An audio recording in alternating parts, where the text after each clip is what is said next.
Well, before I get up on this silver update, and I'm not going to give you the normal spiel that a lot of people do because I'm going to throw my own twist in on there because I'm using my own demonic common sense. You know, when I ask the demons of the deep to give me answers, usually I get them, and that's the way it goes. So that's the way I got to work things. But let me put it to you this way.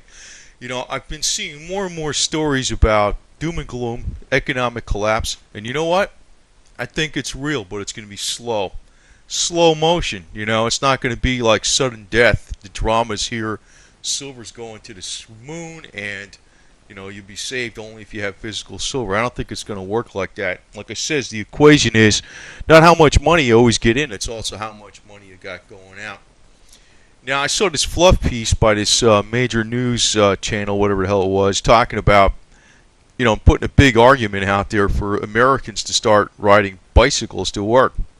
Now, in an ideal situation, you could do that, but actually for at least 99% of the people out there, hang it up. That ain't going to happen under most circumstances. Because, first off, in the United States, and I've ridden a bicycle like 3,000 to 5,000 miles a year for many years. Not recently, because I do the elliptical now all the time. But I've had a lot of experience with both the road bike and the mountain bike, and I always liked the mountain bike with the road tires on it. I have a lot of experience with this road and all kinds of, and I have the motorcycle and all that type of stuff. The motorcycle might be an economical transportation alternative, but as far as the bicycle, for most people, that's BS. But you know what I'm pointing out here? When they're starting to put out stories like this, they're prepping people for major economic changes in the United States. It's not like the economic planners of the globe want to have everybody rise together.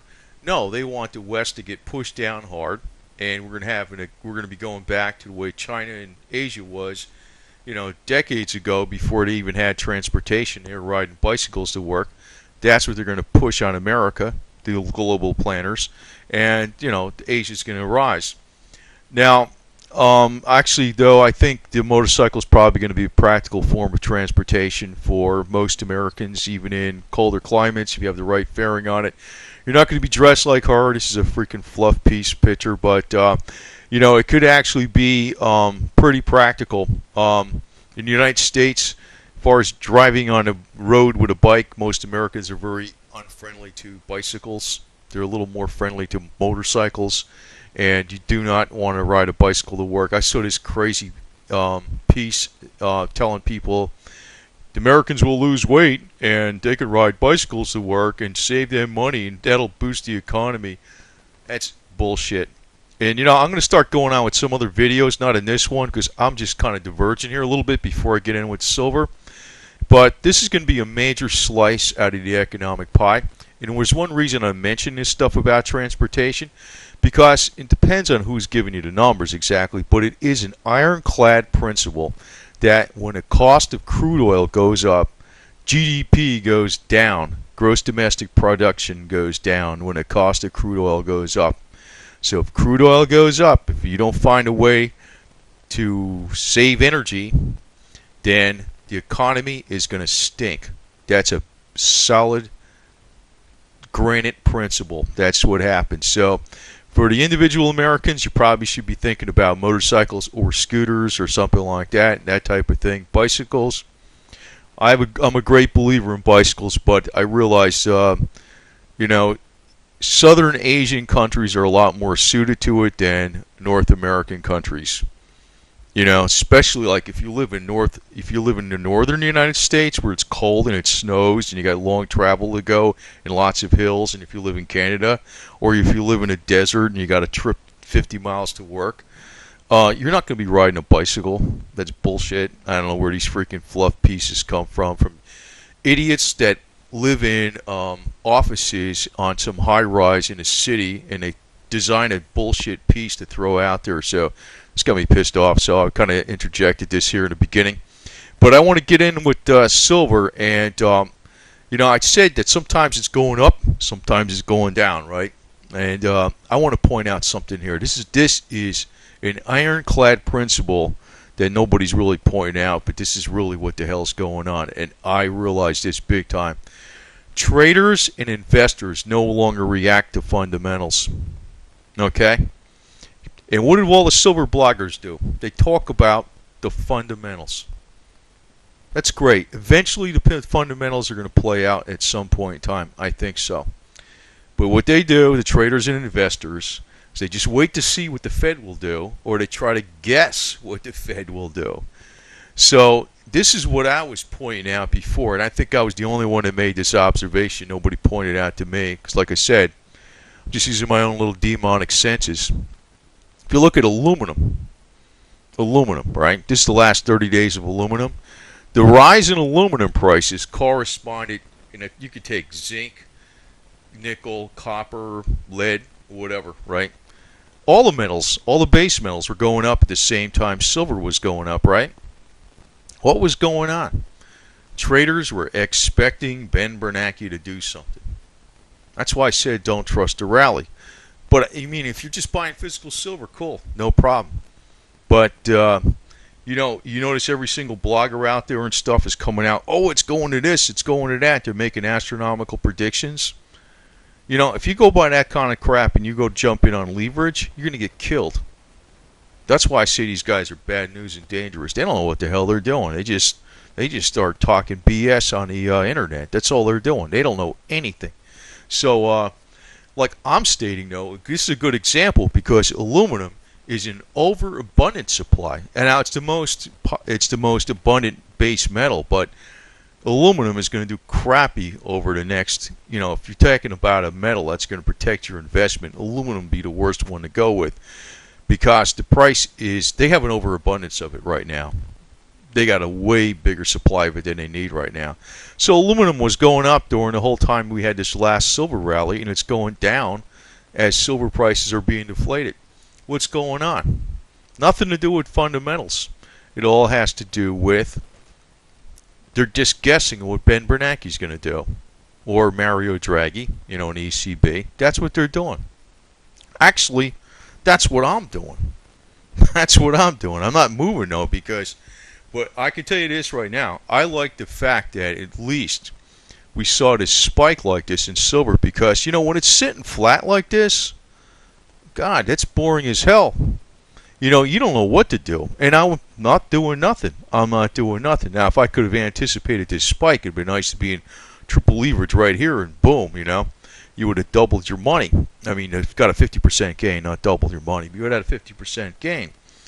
But, when it starts doing this, when it starts moving up and down, then I feel better that maybe you can make a move. So what I'm thinking is, it all does depend 100% on what Ben Bernanke's going to do. Now, the big guys like Mark Farber and Bill Gross, and even people from Bank of America, and Jim Rogers, they're all kind of expecting a pullback in the markets. And that is when Ben Bernanke is going to do QE3 for real. So I think it's smart if you got some, if you don't have any silver, buy it. But if you're going to try to trade or something like that, I think it would be smart to wait for this downturn to happen. Even Jim Rogers is saying he doesn't want to buy gold or silver at these prices. He wants to see a little bit of a pullback. He doesn't want to buy gold at $1,650 or whatever it's at, He wants to see it get closer down at $1,500. I don't know if it's going to go down that low. He doesn't know it either. He's not God. But you see what I'm saying is, they don't get caught up in emotional hype and the bullshit. And, when I listen to these silver bloggers and everything out there, they're talking, it's like you really can't even judge this with MACDs and if it's overbought and it's oversold, just even looking at that. Because one word out of Bernanke's mouth will change that situation in a second flat. It wouldn't even matter if it was underbought, undersold or whatever. It wouldn't matter. One word out of Bernanke's mouth changes the markets in 2 seconds flat. It's not going to change the fundamentals over the long term, but it makes major differences in which way something goes over a daily and weekly basis. And that's exactly what's going on. And it's like this is the rule that all the traders and investors, the big guys, are doing. They're not looking at fundamentals. They're not looking at the mining charts. They're not looking at, there's a shortage in silver and stuff. They don't care. They're looking at this. So at one point in time, maybe theoretically, the physical market will break from the spot market or whatever. But I don't think that's going to happen. I think it's what's going to happen is the spot price at one point in time is just going to break north and it's going to go up a hell of a lot. That's what I think will happen. Now, like I stated, Jim Rogers was talking like he's thinking silver might go down a little bit, like in the short term, not long term, and gold too. And I'm expecting, I've been looking at some of this stuff, but see, when I see a rally like this and I miss it, I don't want to jump in right here, you know? And like I said, they did this rally, and it's in aluminum, it's in lead, it's in copper, it's in silver, it's in palladium, it's in platinum, whatever, because they're expecting Ben Bernanke to say something, and QE's coming right around the corner. All the big people that are investors are saying there's an 80% chance of QE. And, that's what they were doing over here, too. But for real, Ben Bernanke is going to do QE, but it's got to be when the S&P drops a couple hundred points. That's what Mark Farber's saying. But you know what? See, what's going on with Mark Farber, he's reading that personality called Ben Bernanke. He's reading him well. What is he really? He really is going to be true to form. He's going to be Helicopter Ben. He's going to be true to form. But he doesn't care about the metals. It's like the stock market's got to drop. The S&P's got to drop. The Dow's got to drop. If you see a drop in that, he's going to do QE. So what I'm expecting is, this might still float up to 34 or maybe even 35. I don't know. But when we see this market drop, like in the general's equities drop somewhat, what's going to happen is you're going to see the metals pull back and everything else is going to pull back. Then he's going to announce QE. At that particular point, that would be a smart move probably to get into on leverage, and you could probably make some money. And what I would say is I would dump it. Now, as far as brokerage accounts, I personally think I'm going to get the hell out of this crap eventually because it's not going to be like, I don't think the sky's going to be falling here right away. But seeing how MF Global got away with all this stuff, I figured they would too, because you can argue stuff a lot of different ways. The sloppier you are, if you're really sloppy in your accounting methods, it's, well, if you're a CPA, that ain't going to work. But I mean, well, actually, it shouldn't even work for somebody that's a brokerage firm because sloppiness, you got a fiduciary responsibility to your clients. So I don't know what the hell the deal is. But they had some really smart lawyers, and if they're paying me to argue their damn defense, I mean, not that I'd be the lawyer, I'd be the accountant. I'd be thinking of all kinds of novel ways to argue it. I mean, that's kind of like what I do, So, if they got the bucks, nobody's in the connections, nobody's going to touch them. That's what happens. But in my case, what I'm looking at is brokerage accounts. I don't think I want to keep them that long. I mean, if I see some serious gains on stuff, they're probably going out and they're going into cash. They're going into paper cash. They're going into credit union money and, that type of stuff. And I'm going to stay the hell out of it. Now, I think there's a lot of things out there that are talking about martial law and all this other crap. Don't buy into all that shit all the way because they've been talking the sky's falling for 1,000,000 years. I just looked at a little bit of Alex Jones again.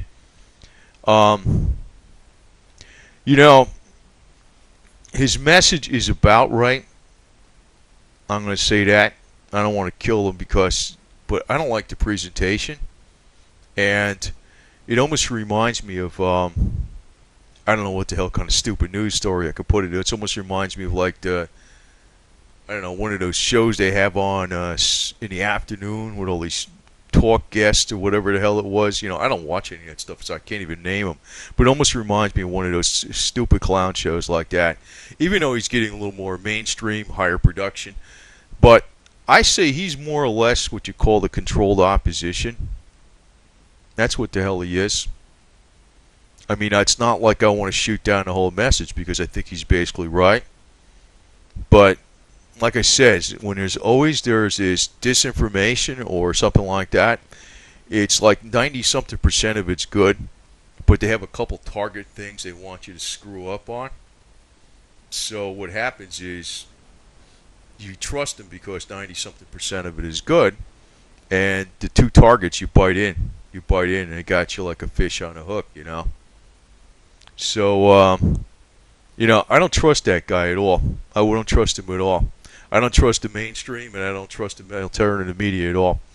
But they are basically right now. I've been reading. They're pretty much, even the mainstream media is pretty much prepping us for more downturn in the economy. But I want to point out that there's other alternatives out there that hit you in the pocketbook and you get around it. Now, I would not suggest to get a Harley Davidson motorcycle exactly because you'll be breaking the bank on that garbage, to tell you the truth. These bikes are expensive and they eat up money left and right. I found this out from experience. And they're not bad, but if you really want to get economical, you probably should get a Honda or something. This is coming from somebody that has a Harley for like 30 years, but you probably should. You probably should. And unless you're very mechanically inclined, you get yourself an old shovel head or something like that, and you work on it. And they're probably better long run than a Honda if you're going to be committed to the bike. But these fluff pieces out here, they're talking about people driving to work, riding to work in bicycles. Americans, and I'm thinking to myself, most Americans got at least a 20-mile commute. Now, if they're going to be going on a nice bike trail in the park, it wouldn't be so bad there, but it ain't going to be like that. They're going to be dealing with a bunch of cars, and that's freaking suicidal in the United States, the way even Americans think of bicycle riders in the weather.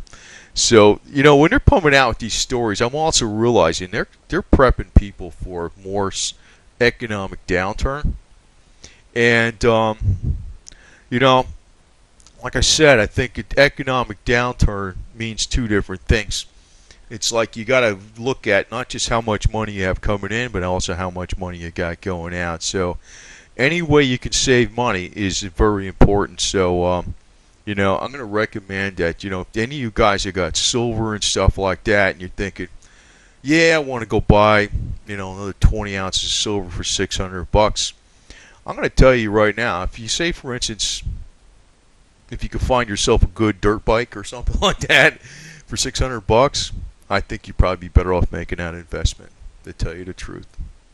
So I'm going to kind of throw in a couple curveballs in on here every once in a while because these one-track mind silver guru assholes, I don't want to call them that, but you know what I mean. They are freaking idiots from hell. And I just got to point out again, what's really driving the markets is this crap. It's traders and investors are just looking at what the hell the Fed's going to do, what Ben Bernanke's going to do, what Mario Draghi's going to do, and they're not paying attention even to this stuff so much on the charts or anything like that.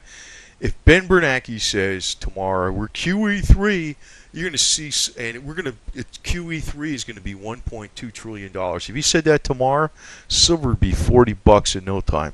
And actually, aluminum would go up pretty good too. Not as good as silver, but everything would go up. So, I'm putting some word of caution out there. So if you're going to jump in on leverage, wait for a pullback. Jim Rogers is not buying gold till he's waiting for a pullback. He says that. Now, Mark Faber's saying there's going to be a market correction. I pointed out why there's going to be a market correction. The garbage index is way down. That means people aren't throwing out as much stuff, right? That means the GDP sucks. The garbage is not being thrown away. That means they're not buying new stuff. So why is the stock market so high? It's not high just because Bank of America is warning of a sell-off too. That's why I'm saying not to trust this rally. And I just want to point this out at the very end here. What's going to really drive the commodities up through the roof where they go astronomical is global war. Global war. Global war is going to drive oil through the roof, silver through the roof, gold through the roof. That's what's going to drive them up. It always does. That's a principle. It goes back to World War I, World War II, you name it. If you look at the copper stocks and stuff like that, and what happened in Anaconda Copper and stuff like that in World War I, man, they went up like 6-7 times. They're way the hell up. Way the hell up. But, while your silver's going up, your other bills are going to be going up too. So, I just want to tell you, man, maybe if you got if you decide you want to buy 20 ounces of silver, maybe get yourself a dirt bike. Maybe that's not such a stupid thing.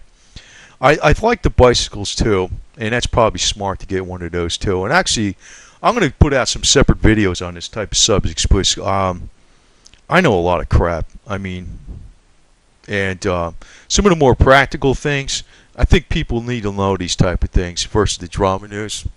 You know, the black helicopters and all this kind of stuff. Don't worry about it. They're up in the sky. Great. You know, I mean, I don't know. Let Alex Jones take care of that with his bull megaphone or something. You know. So, but I just want to get down to more practical things. But it does look like they're prepping people for more economic downturn. Americans ride the bicycles to work. That's not going to be practical for 99% of them for the most part.